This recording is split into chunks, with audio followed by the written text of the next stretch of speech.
What is up, my peeps? Joshua Smith here with another GSDMode podcast weekly real estate tip. And today I'm here to talk to you about how to compete against discount agents and discount brokerages.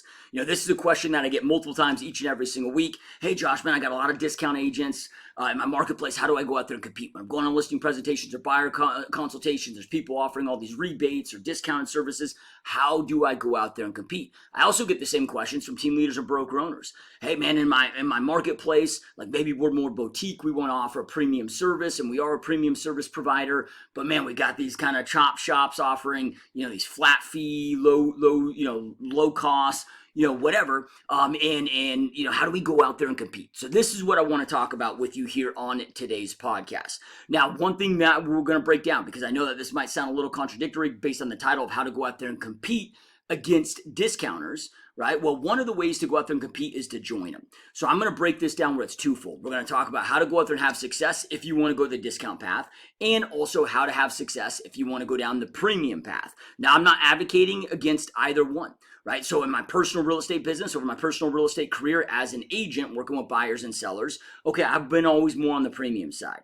Now then, as far as my real estate company, so when you're talking team brokerage side, okay, I've went down the path of being more of that discount side, discount while also offering premium services, so I've kind of lived in both worlds in different ways throughout my real estate career. And I want to talk to you about how to have success, whichever path that you want to go here. All right. So real quick, before we jump into that, if you haven't already, make sure to go snag my free ebook, Dominate Your Real Estate Business, Top Tips from a Top Producer, 42 chapters. Every single chapter is a different tip, strategy, tactic written by me personally. These are top tips, strategy, and tactics that have allowed me to go out there and be one of the top realtors and team leaders on the planet, 100% free, nothing being sold. Go to GSDMode.com, go to free resources, download, you'll see the ebook on there, download, snag your copy. You can also go to joshuasmithfreebook.com. So go to GSDMode.com, free resources, snag that. If you enjoy these weekly real estate tips, you're going to absolutely love this ebook, because I'm able to type out all the different scripts and strategies and tactics and whatever in there for you. All right, so let's just jump back into the topic at hand. And again, we're talking about how to compete against discount agents and brokerages and or teams, right? So team brokerage, kind of same thing. A team is just a brokerage inside of a brokerage, might have a slightly different model, but really the overall fundamentals are the same as far as, growth and scale and all of that. All right, so the first thing, and this is really, really important, my recommendation is to stop thinking about this from the lens or the mental thought or philosophy as good or bad. There's so many in our industry that think, oh, discounter's bad, premium good, and it just goes to this negative place. They get pissed, they get angry, they get mad about it. Like, I just highly recommend that you stop that thought process. And I'm not saying that to change your overall belief on which path you want to go. That's fine, right? But we got to understand that every industry that exists on this planet has discounters and has premium, so you've got into the extremes, right? Like you've got the Kias, then you've got the Rolls Royces, but in between there, you got the Kia or the Hyundai, and then you've got, the Toyota, and then you got the Ford, then you got the GM or Chevy, whatever. I'm not a car guy. So, then you got the BMWs, and then you got the Mercedes, and then you got the Maseratis, then you got the Ferraris, then you got the Lamborghinis, then you got the McLarens, then you got the Rolls Royce, whatever it is, the Bugattis or whatever the hell these, cars are.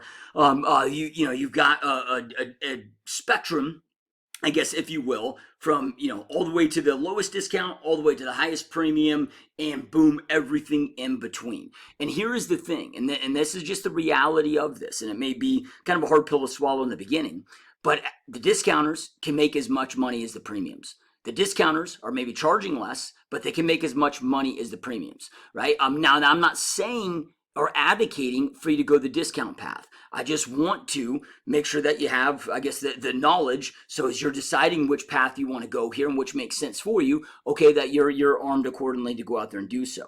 I'm guessing that Walmart makes more money than Whole Foods, even though one is low end, one's more high end. right? Now I don't know the books and the back ends of Kia versus McLaren, or Kia versus, Rolls Royce or whatever.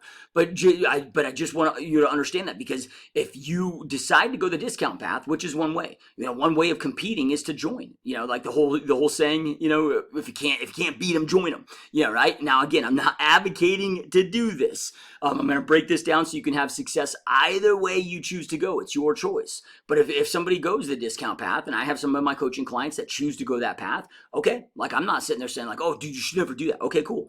Like that is a path that can be highly successful. If that is the model that's best for you and that's the path that you want to go down, okay, let's work together to go out there and scale the shit out of that so you can be extremely profitable, go out there and net, your millions of dollars that you want to go out there and net on a year-over-year basis, because you can make as much money, if not more money, but you can make as much money for sure on the discount path that you can, on the premium path. So I just, again, think of this objectively. Okay, so now let's go into option number one, which is to join okay, if you can't beat them, join them, right? So one of these things. And this is the thing I get a lot when I get this question, and more so from agents than teams and brokerages.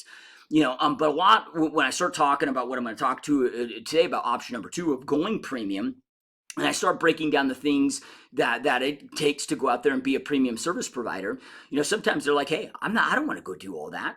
And I'm like, okay, so what you're complaining is you're offering the same services as these other discount these other discount agents. You're not willing to do the work to go premium. So then from there, your frustration point is you want to get away with offering discounted services, not premium service, discounted services, but you want to charge, premium prices or a full commissions, when it comes to that, and that becomes a frustration for a lot of people, right? So then from there, again, it's just making that decision of which path that you want to go down. All right, so option number one, to go out there and join them. So, and again, as I already mentioned, you can make a lot of money. I'm just referencing my notes here so I don't miss anything, leave anything out. But here is the key. If you want to go out there and become discount, and when I'm saying become discount, I'm not just saying to go out there and because you feel like you've got a discount, so you're going to go out there and discount and now you're making less money. I'm talking, okay, if you are going to be a smart operator and you want to continue to grow and scale your business, but then this is a model that you choose to go down. Well, how do you continue to do that? How do you continue to go out there and still make a shit ton of money and do a shit ton of business while being a discount service provider? And again, this applies to whether you're an agent, work with buyers or sellers, growing your team, growing your brokerage, whichever path that you choose to go here. All right, so when it comes to discount, going that discount service provider path, here is the key. Boils down to systems, processes, and automation. And the reason why I say these things, and I'm going to give you guys examples here, like I always try to in these real estate tips or any of these podcasts, because I want to give you not just, just talk about words. I want to give you tactical, strategic things that you can go out there and implement and do in this business. So this is, not just making you feel warm and fuzzy, but this is actually helping you grow your business. So I'm going to give you some examples here, but on the discount path, it comes down to volume, comes down to, okay, you got to be able to go out there and make up for the lesser revenue, or the lower, that lower margin per unit through a volume play, right? So then, okay, overall, then your margins can become higher. So how do you go out there and scale? How do you go out there and do more volume so you can go out there and sell more units with less energy, effort, people, and costs? This really, again, boils down to systems, processes, and automation. So you need to make sure that every element of your business, anything that is done more than once, you've gotten out of your head, you've gotten onto a piece of paper, so that is now into a detailed, articulated, well written out step-by-step process. Those processes live inside of a system. So then now you've got your playbook, right? You've got your operations manual. You've got, when I think of system processes, I think of this, okay, the system is the cookbook. Inside that cookbook are a bunch of recipes. Well, the recipes are the processes. So everything inside your business is bam, bam, bam, bam, laid out step by step of what to do, how to do it, when to do it, right? Those live in a system to ensure those things aren't missed, those things aren't forgotten, right? You can then inspect what you expect, because a couple things, when you have a system and process-based business, it allows for more automation, which we'll talk about here in a minute. And then also it allows for you to plug in cheaper talent, right? So now I can go out there and hire VAs for $3 an hour, $5 an hour versus a more, talented person that already has this skill set that knows how to do this that maybe costs me $30 an hour. Right? So this will allow you to get, cheaper, amazing, cheaper talent that can get amazing results. Because when you have systems and processes dialed in, you can get average people to go out there and get a great result, right? When you don't have systems and processes dialed in, you need great people then to get a great result, right? Because they gotta have that expertise, that knowledge, right? Where now I can if it just takes a human being, maybe they have to possess certain, requirements and skills, but then boom, like I can get a $3 hour or $4 hour employee in the Philippines. And when you hear that, for those of you that haven't lived in the VA world and hired VAs before, remember it's relative. Somebody making $3 an hour in the Philippines because of the quality of life in third world country versus first world country. I mean, that's the equivalent of somebody making like $20 an hour here, right? But when somebody's virtual, also there's, English may not be their first language, whatever, but when they're not in your same office, but not even in the same country, the systems and processes become really important for their overall success. Then from there, you have the automation element. So I want to give, a couple different examples here. All right, so I mapped this out years ago. I never executed on it. I never brought it to the table because, again, on the buyer seller side of my business, I haven't went down. I've chosen not to go down, at least at this time, the discount path. However, as I've seen all these discounters come out over the years and just, commission compression or just planning for future commission compression to take place and happen, I've spent time mapping out, okay, if that time comes where I need to make this transition, how can I make this transition successfully, right? So one of the areas of my business where I map this out in all elements of my business, but one of the areas that I map this out that I'll share with you right now is on the listing presentation side, or the whole listing side of itself. So I mapped out and developed a strategy and a plan, and put all this together where, okay, if I had to charge, let's just say a $2,000 flat fee on a listing versus, your typical whatever insert percentage that you're charging in your marketplace. Okay, if I had to go to like a flat $2,000 fee on listings, okay, how can I go out there? So this was my objective, charging a flat $2,000 listing fee to compete with maybe like the Redfins of the world or whomever, these other discounters out there. How can I go out there and charge that and still net over $1 million a year? Okay, so the biggest thing then, like I said, it comes to about volume. It comes to about scale. So I got to minimize my time with it.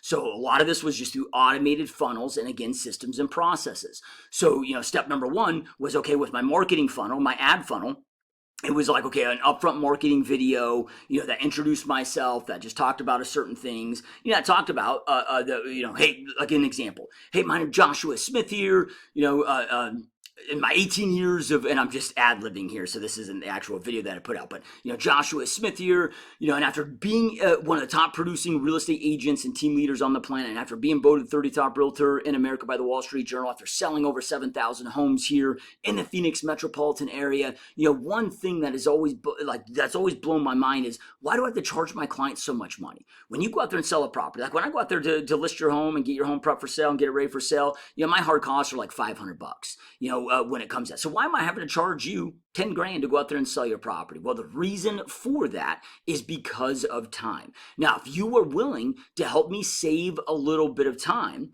I can go out there and save you 8 grand or whatever that is on the listing, commission, and whatnot. So that's just, that would be like, very top of funnel with the marketing funnel. Okay, and then I, say to them, okay, where this starts is, instead of me coming to your property to meet with you in person, to go through the listing presentation, go through all of that, because look, that is stuff that you don't need me in person at your house to do. So where we're going to start this and how we're going to start this, with you help. So if you're the kind of person that's willing to invest a little bit of your time, that can then help me. We can partner together more so on listing your property versus me just handling everything to save you a shit ton of money. Now, marketing won't be diminished.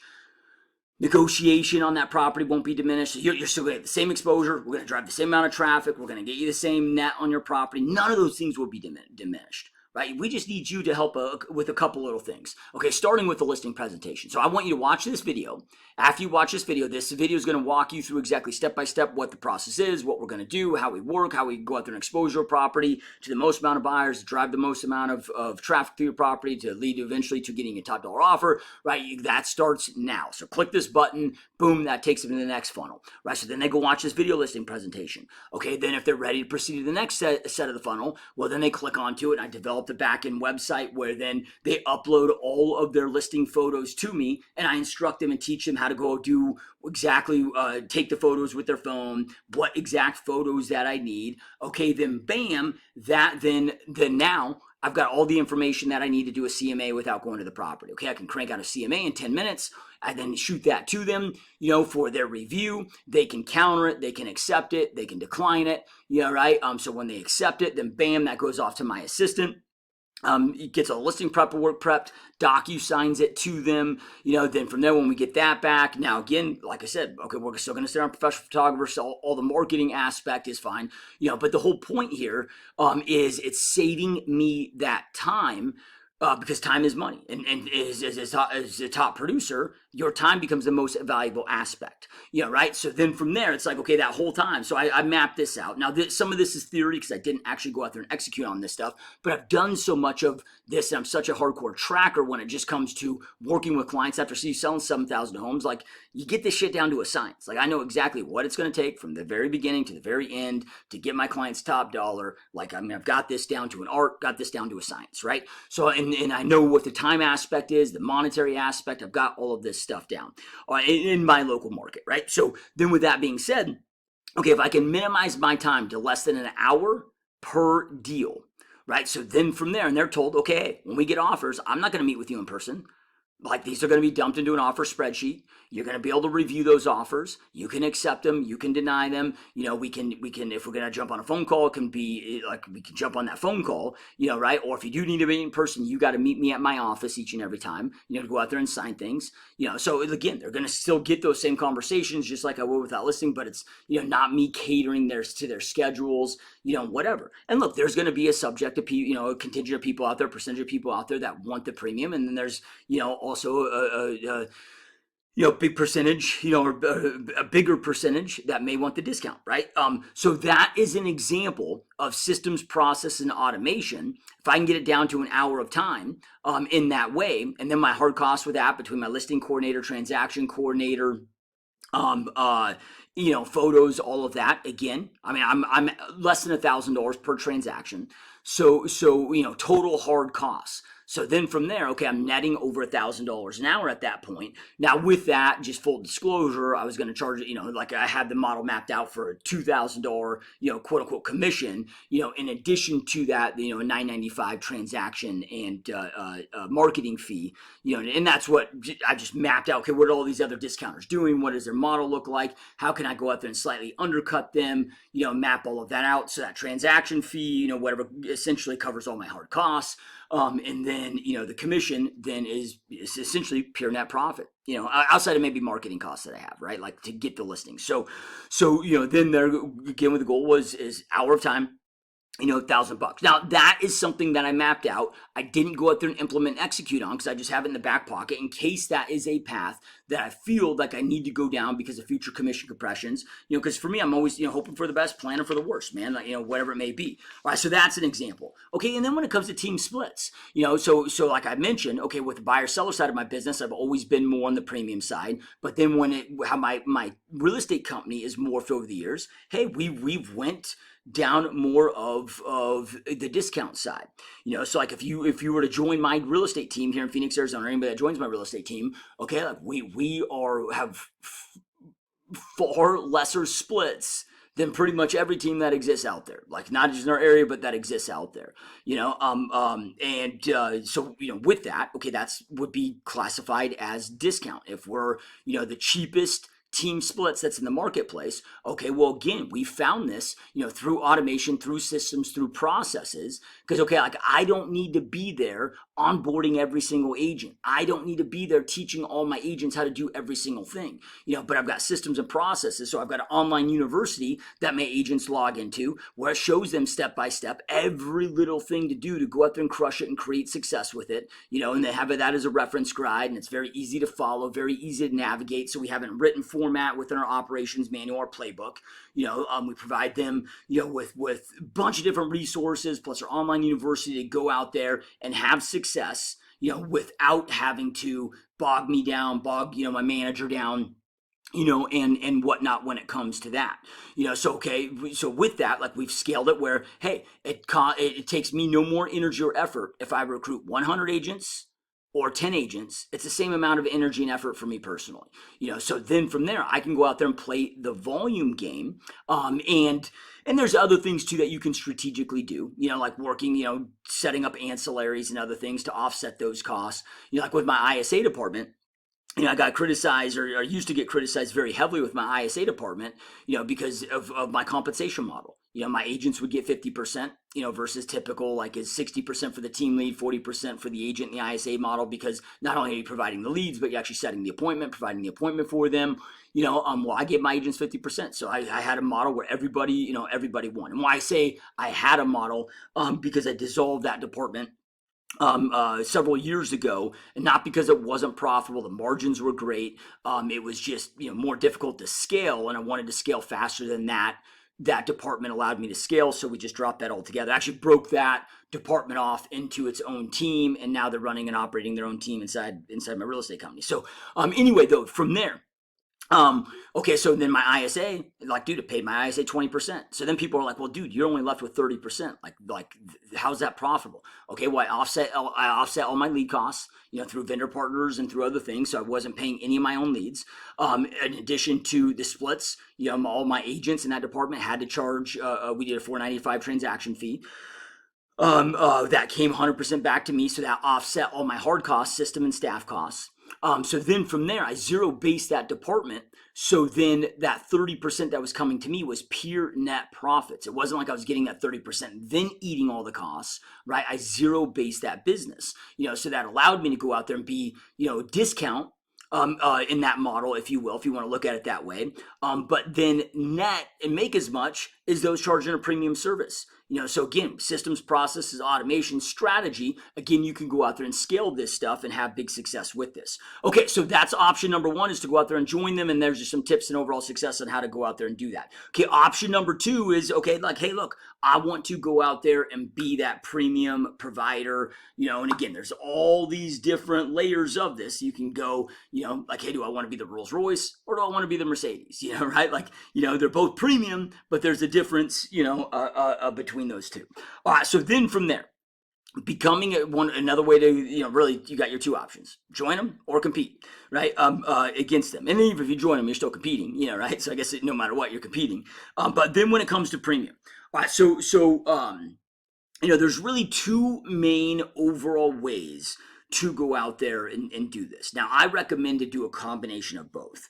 All right, you can either become a far superior marketer than everybody else inside your business, and do well as a premium service provider, even if you don't really offer premium services.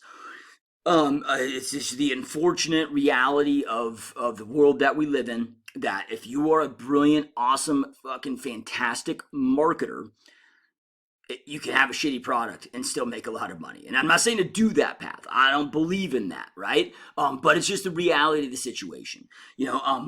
So you either got to be, way better than your competitors when it comes to your marketing game, or you've got to provide a true premium service. I recommend doing both, right? I recommend, delivering amazing epic services, as well as becoming a great marketer. All right, so what do I mean then by about providing better services. All right, so you can provide a better experience. So we look at breaking these things down. Okay, you can provide just an overall better experience. It doesn't necessarily mean that you got to net your clients more money. Maybe some of those things are out of your control. Whatever. And it can be all of the above on these things. But you can provide a better experience. So make it a better experience. More, So like a buddy of mine that is in a resort market. Like meaning most of his clientele are buying vacation homes where he lives.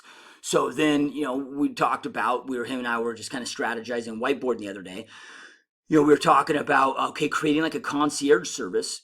So when they come into town, essentially he's got a concierge team, like a chauffeur team that then goes and takes these people that are flying in, not just to view homes, but to also go out there and show them all the main points of the city. So they're like their own personal tour slash home showing slash chauffeur guide, experience guide, while they're there in town for maybe that 3 or 4 days that they're trying to decipher, hey, is this the place for us? And also let's check out some real estate while we are here. Okay, well, that is a concierge service that his competitors aren't offering. So that's a better example of a better experience. You can make it where it's a more convenient experience, which is also, I guess, part of better experience, but it can provide a better experience, provide a more convenient experience based on so what does that mean? Okay, well, when I meet with my clients, right? Let's just say it's a listing, and I give them, and we go through our staging guide or how to prep your home for sale guide, going room by room, exactly what to do, how to do it, how to declutter, how to clean, how to whatever. Okay, well maybe I provide additional services. This is part of my premium package, where I bring in a team that does some of those things. I bring in my cleaning team. I bring in my staging team. I bring in my landscapers. I bring in things to then make that more convenient, make it easier, make it quicker, make it more effective for them to get their home ready for sale. And again, we're talking about premium, so I'm not saying like I'm just going to figure out how to do this charging non-premium fees. Okay, here's an example of this. I have another friend of mine, coaching client of mine, that works in their niche is working in the senior community, and helping those seniors go into assisted living. Right? Okay, well they've got that market expertise on all of the assisted living centers, so they can help them decipher and decide and break down which assisted living place is best for them based on their situation and whatever. And they have great relationships with all assisted living, so they're able to go out there and do tours, and all of that.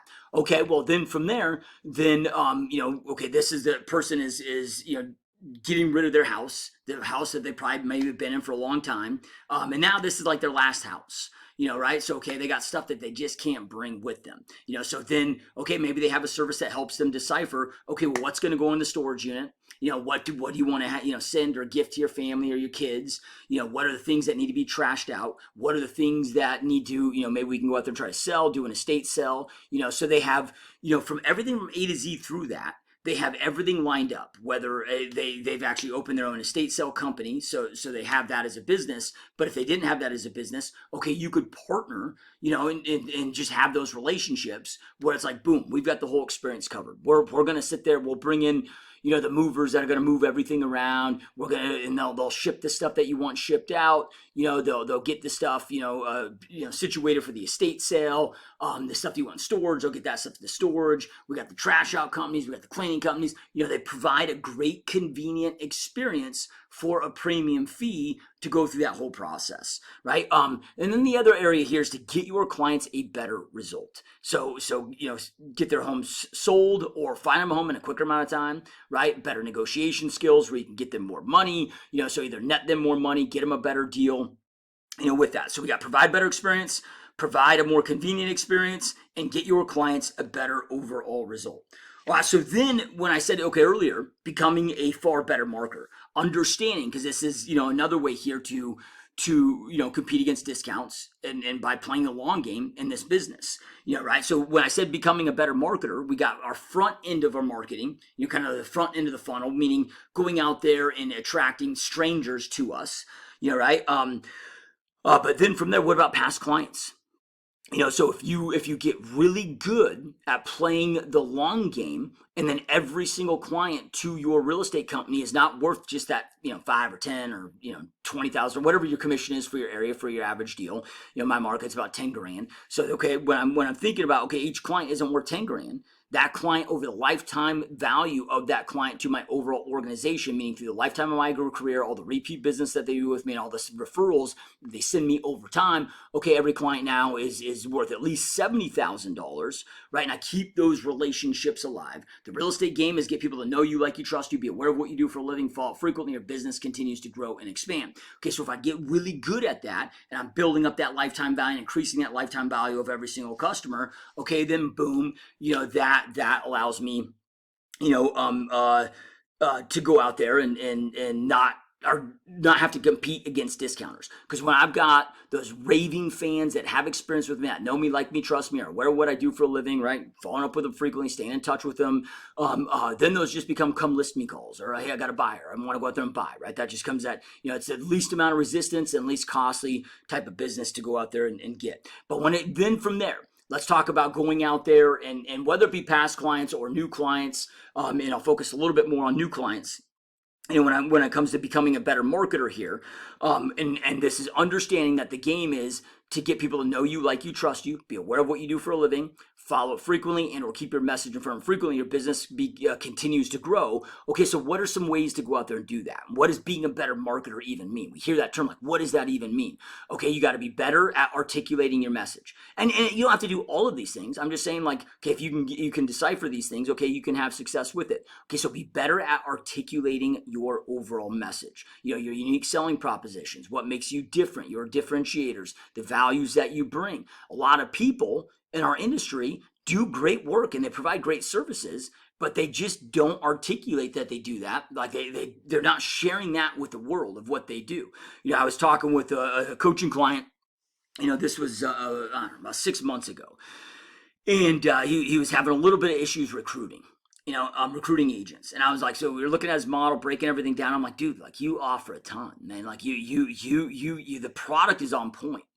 Where his bottleneck was I'm like, dude, like you're not selling the product well. You're not articulating your message. So, because you walk through, like, okay, like recruit me, like what's your recruiting message? Walk me through your recruiting. And I was like, okay, that's where you're falling short. You got all this amazing shit that you're doing and that you provide and you're doing to make your agent successful, but you're not articulating that correctly during the presentation. So people aren't seeing the value, and if they don't see the value, they'll never join you to go out there and experience the value that you offer. So then we had to repackage that up to make sure that they were then showing and articulating the true value, so people could see it, whatever, then plug in and then go out there and experience that value. All right, so create more awareness, get more attention. Like we're in an attention economy. If you look at, just any marketing wheel, if you will, all starts with attention and then awareness. You got to first grab their attention, and then with enough attention, they start to have awareness of who you are, right? So it's at the end of the day, and again, this is a sad fact, but it's just the reality of the times that we are in, is whoever's most known is going to go out there and typically be most victorious, right? So you got to get attention. You got to go out there and get that attention, get that awareness. So what are you doing to go out there and be the most known? When people think of real estate in your market, they think of you. Like, what are you doing to go out there and get that attention? Okay, then from there, you can also become better at every entire stage of the sales funnel. So if you look at the overall real estate sales funnel, man, you got your activities that you're doing, so your lead gen. Well, then from there, you got now those, boom, enter the funnel. Now those leads, they exist in your system to go out there and convert those into appointments set. Then you got appointments set that exist to go out there and set a conduction. So if you look at this as a funnel, each one is just coming a stage, moving its way through the funnel, and then eventually, boom, it spits out that commission check, right? So it starts with activities, then leads, then appointments set, then appointment conductions, then clients, then under contracts, then closings / past client. That now becomes your number one lead source in repeat. So if I get better and I master and get better at mastering each stage of those, and then have my process systems out then to help support with those, and I get better at my conversions on each stage of those, okay, like I'm going to get better and can go out there and have more clientele. And, because if you get so damn busy and you're in such demand, okay, well, people will pay a premium service for that. when it comes to that. Okay, so then, focus on the 5% plus the 95%. So what I mean by this is pretty much for the most part, this isn't perfect math, but for the most part, if you look at any geographical location, you've got about 5% of those that are able to buy, so like 18 plus, right, in any population, that transact in real estate in any given 12 to 18 month period of time, right? So that is what everybody in our industry is focusing on. And I'm going to focus on them too, because those are more of your now and more immediate people that are looking to buy or sell and transact, right? So I'm going to focus on those. I'm not saying to not focus on those, but also focus on the other 95% in your marketplace that are going to transact in real estate at some point, that everybody else is neglecting. Nobody else is going out there and targeting and marketing. Okay, well, how can I target market with them? How can I offer things of value to them? So when they think of real estate, 2 years, 3 years, 4 years, 5 years, 10 years down the road, or they have a referral, several years down the road, and they're not in that 5%, but that 95% that's going to be doing stuff, down the road. When they think of real estate, now they're just thinking of me. They don't even go to Zillow. They don't even go to Realtor.com. They're not even having going to Google. They're not even they just boom, Joshua Smith's my guy. We see his stuff everywhere. We know him. We connect with him like that. Like if I ever do real estate, that is my dude. Right? Okay, so focus on them. Again, we already talked about this, but focus on relationships, right? So going deep in those relationships, especially with your past clients, get those past clients becoming, raving fans and testimonials, walking, talking billboards for you, sending you repeat referral business. But when you go deep in relationships, look, when you look at discounts are typically perceived as commodity style, businesses, right? So it just becomes a commodity, right? Where premium providers typically are going to be more relationship based, especially in service based industries like real estate, right? So, if you focus on those relationships and make sure that you don't become a commodity, okay, you can go out there and again, it's going to greatly enhance your success at being a premium service provider. All right, so then just a couple last things here. All right, so know your market, know your product, know your craft. So master your craft better than anybody else in your marketplace, right? So like, dude, if you know your market, you know your product, you've mastered your craft. Now mastering your craft is, knowing mastering your market, mastering the product, but then also mastering each stage of the overall sales funnel. So, okay, I've mastered my lead gen activities, I've mastered my marketing, my prospect, whatever my lead gen activities are. Okay, I've mastered my follow-up activities. I've mastered the systems that I utilize. I've mastered, those. I've mastered my listing presentation, mastered my buyer presentation, mastered those things. Early on in my career, I was like, all right, dude, I need to get really good at my presentations. Just because I came from a sales world, but in a different niche.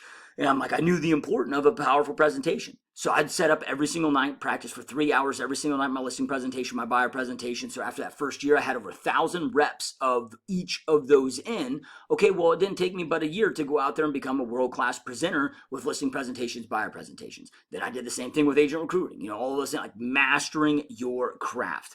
All right, so at the end of the day, if you want to become a premium service provider, you must become premium. That's what it's all about, right? Like if I want to go out there, there's a reason why. Now, of course, you got the name and you got marketing and all of that, but there's a reason why the Rolls Royce is so much more expensive than the Kia, when it comes to the quality and it comes to, and dude, I'm using examples that I shouldn't even use because I don't even fucking know anything about cars, but you get my point here, right? So if you want to become premium, you need to become premium.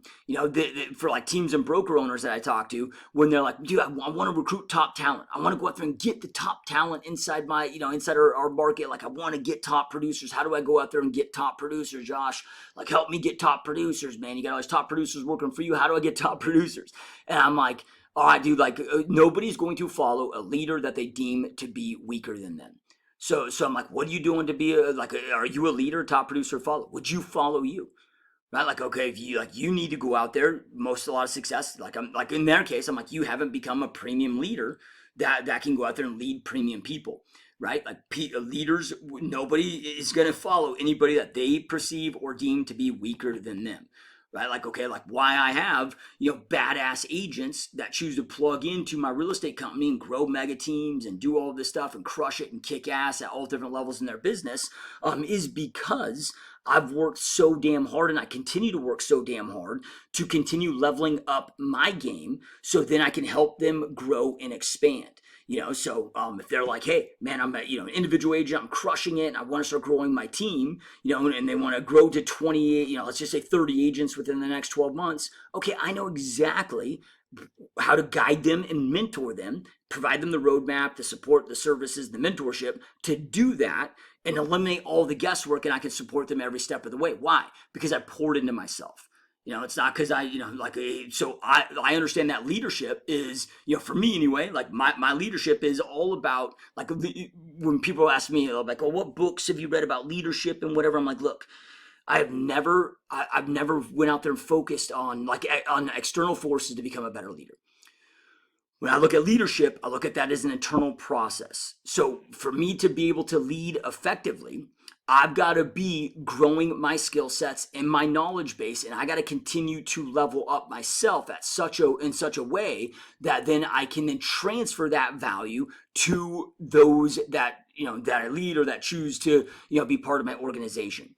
Right. So then for me, it's like, okay, how I go out there and I'm able to serve and support those people is I just continue to raise my own lid, man. I continue, the better marketer I become, the better business I become, the better I can become at strategy, right? All of these things. Okay. I'm able to articulate that value then to them. I'm able to articulate that knowledge to them. So you want to become you want to go premium, become premium. It's that simple. All right, guys. Well, I hope that you found this helpful.